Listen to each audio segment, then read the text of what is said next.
오늘은 우리가 신명기 120번째 시간으로 눈이 흐리지 않고 기력이 쇠하지 않음이라는 제목으로 같이 말씀을 나누도록 하겠습니다.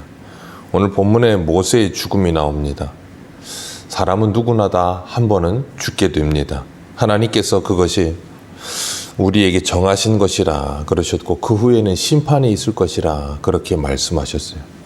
누구나 태어나면 그 끝이 있는 것이고 그리고 그 끝을 우리들이 일상생활 속에서 묵상하며 살아간다면 조금은 우리의 마지막이 후회할 일이 덜할 것이라고 생각합니다. 우리가 예수 그리스도를 믿고 하나님의 말씀을 묵상하면서 미래를 바라보며 살아간다, 미래를 소망하며 살아간다 하는 것은 주님의 다시 오심을 날마다 묵상하며 사는 거예요.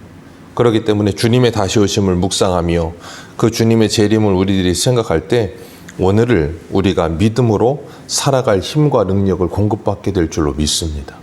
그래서 성도는 날마다 우리의 개인적인 죽음과 함께 주님의 다시 오심이 늘 묵상되어야 돼요. 그래서 우리가 예수를 바라보자라는 표현을 영구표어로 정한 이유도 거기에 있는 겁니다. 많은 사람들은 영원히 죽지 않을 것처럼 이 땅을 삽니다. 그런데 야고보 사도도 말을 하죠. 잠시 있다가 사라지는 안개와 같을 것이고, 모세는 시편 90편에 우리의 인생을 밤의 한 경점과 같다 그랬어요. 그렇게 잠깐 있다가 가는 인생처럼 묶여지는 우리의 삶이 사람들에게는 영원한 것처럼 느껴진다는 거예요. 그러다 보니까 이 땅을 살면서 옆에 이 수많은 사람들이 매일같이 죽어가는 모습을 보면서도 나는 그게 아니라고 생각을 해요. 그래서 나는 영원히 살 것처럼 삽니다. 그러나 하나님께서는 우리들에게 분명히 이 땅에서 우리 삶도 끝이 있다라는 것을 말씀하고 계세요.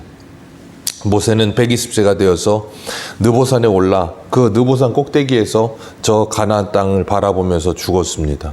벳볼 맞은편에 모압 땅에 있는 골짜기에 장사되었다 그랬는데 그 묻힌 곳이 아는 자가 아직도 없다 그랬어요. 묻힌 곳은 아마 주님 다시 오실 때까지 누구도 찾을 수가 없을 겁니다. 모세는 40년 동안 이스라엘 백성들을 인도하며 하나님의 대리자로 살았어요. 그 이스라엘 백성들에게 모세는 엄청난 존재죠. 늘 모세를 의지하며 살았던 사람들.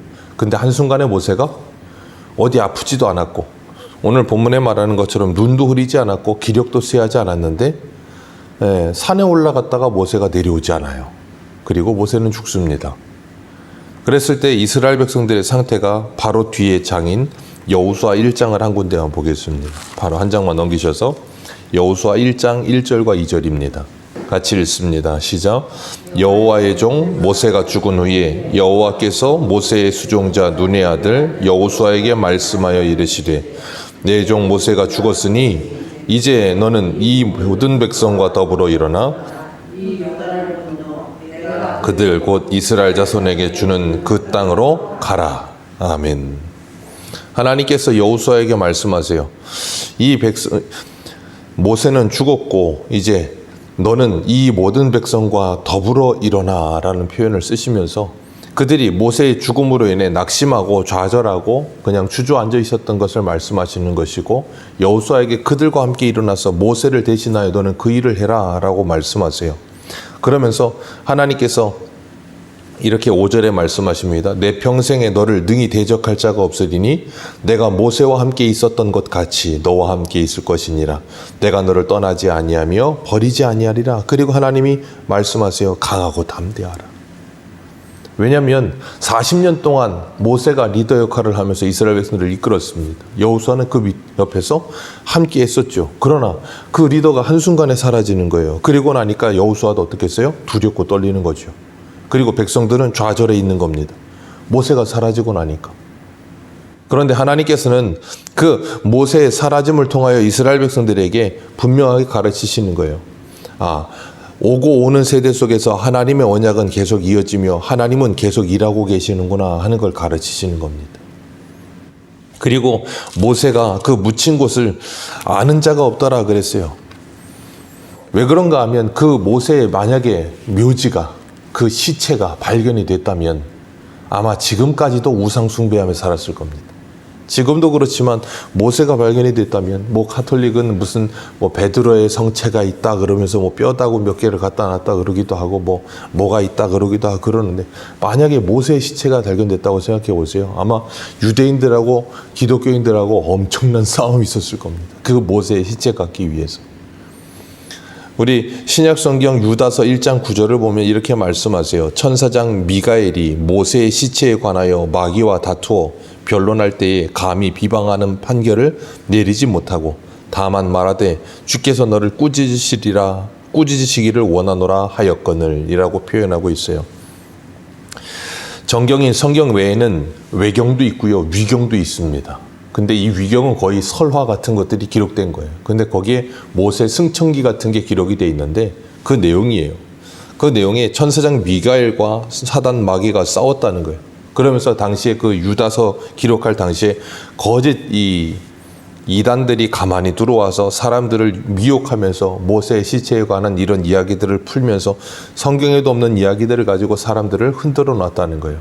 그런 것처럼 분명히 모세가 그 묻힌 곳이 있거나 그 시체가 발견이 됐다면 얼마나 문제가 많았겠어요. 모세가 만들었던 놋뱀도 히스기야 때까지 사람들이 그걸 섬겼습니다. 히스기야가 그걸 보면서 느후수단이라 그러죠. 이건 놋 조각에 불과하지 아무것도 아니다 그러면서 그걸 깨트려 버렸단 말이에요.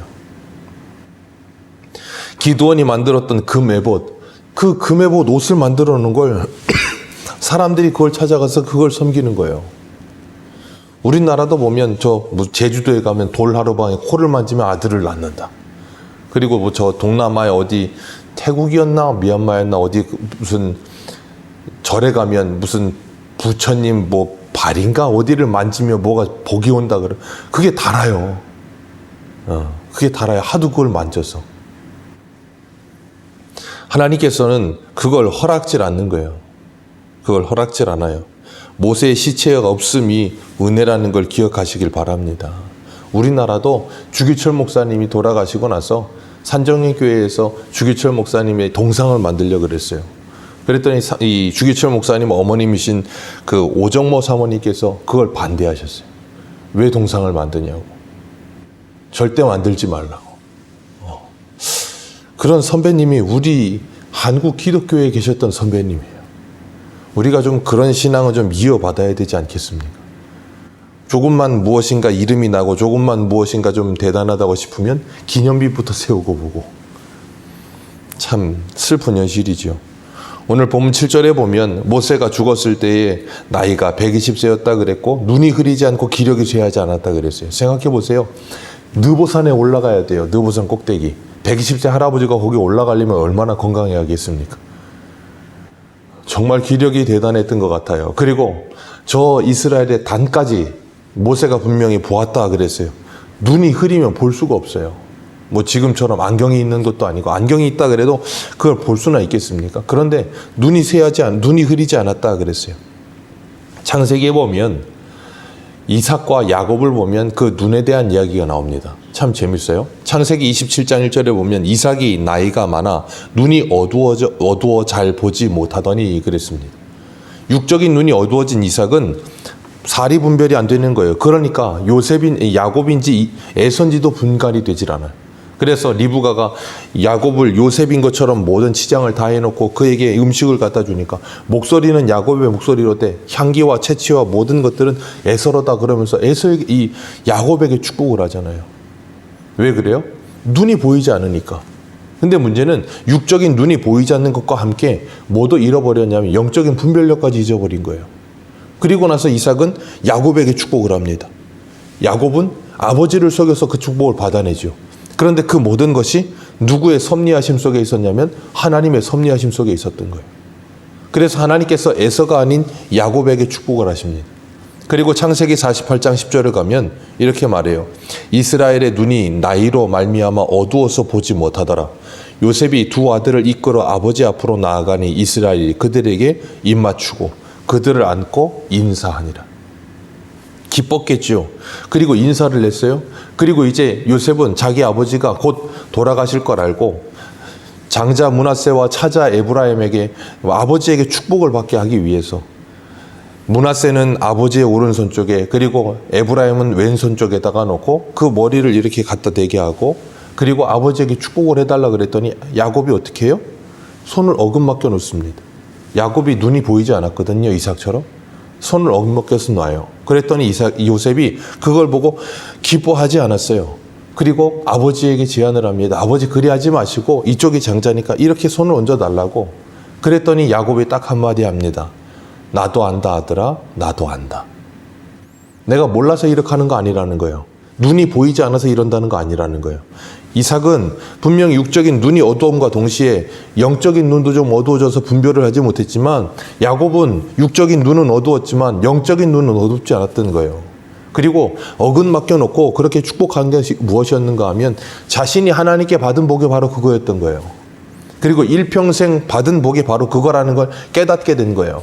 하나님의 생각과 사람의 생각은 다른 거구나.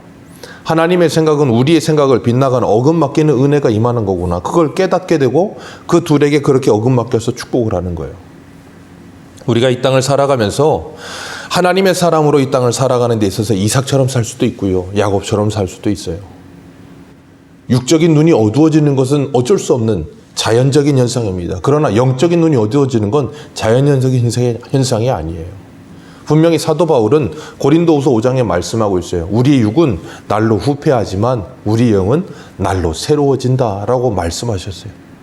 우리의 육이 늙어진다 하여서 우리의 영적인 건강까지 늙어지는 것 아닙니다. 우리의 육적인 눈이 어두워진다고 해서 영적인 눈까지 어두워지는 것도 아니에요.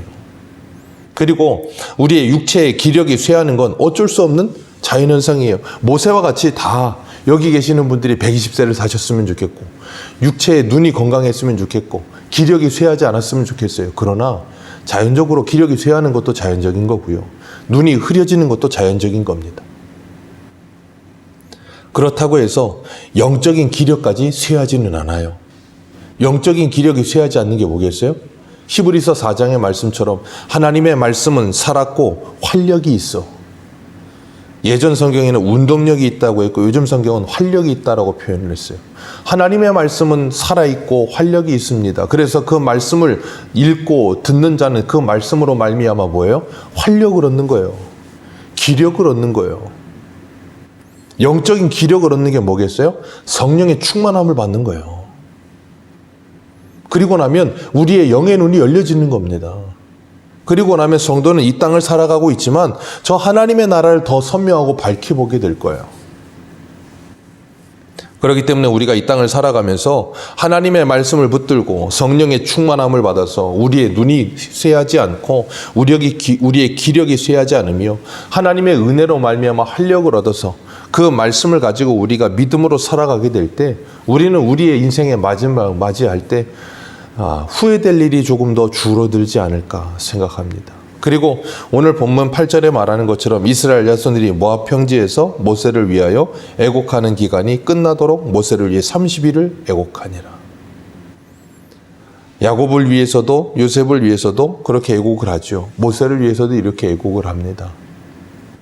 하나님의 말씀을 붙들고 이스라엘 백성들을 인도했던 하나님의 사람, 그 눈과 기력이 쇠하지 않았던 하나님의 사람, 그 모세처럼 저와 여러분들도 우리가 일생을 살아가면서 하나님의 은혜 가운데 그 말씀의 은혜 가운데 성령의 충만함을 받아 여러분의 영적인 눈과 기력이 쇠하지 않는 은혜를 누리시기를 주님의 이름으로 축복합니다.